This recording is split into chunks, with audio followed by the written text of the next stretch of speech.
Welcome to Holiday Destinations Tips. Today, we're setting sail on one of the most innovative cruise ships afloat, Royal Caribbean's Anthem of the Seas. Joining us live from the ship is our travel correspondent, Hannah. Hey Paul, I'm standing on deck 15 and this ship is a destination in itself.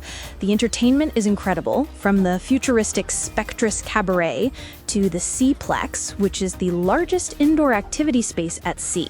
You can even try skydiving in the Ripcord by iFly Simulator or get panoramic views from the North Star observation capsule.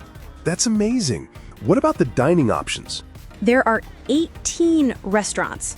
For complimentary dining, you have the huge Windjammer Cafe Buffet. If you want something special, there's Jamie's Italian for rustic Tuscan food, and Wonderland for a unique molecular gastronomy experience. My top tip, book specialty dining early. And for those looking to unwind? The ship has the Vitality Spa with a full menu of treatments and an adults-only solarium with cascading pools.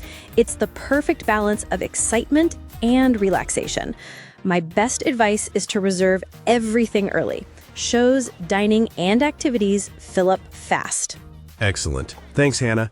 And thank you for joining Holiday Destinations Tips. Be sure to subscribe for more travel inspiration. Drop a comment below. What's your dream cruise activity? Bon voyage!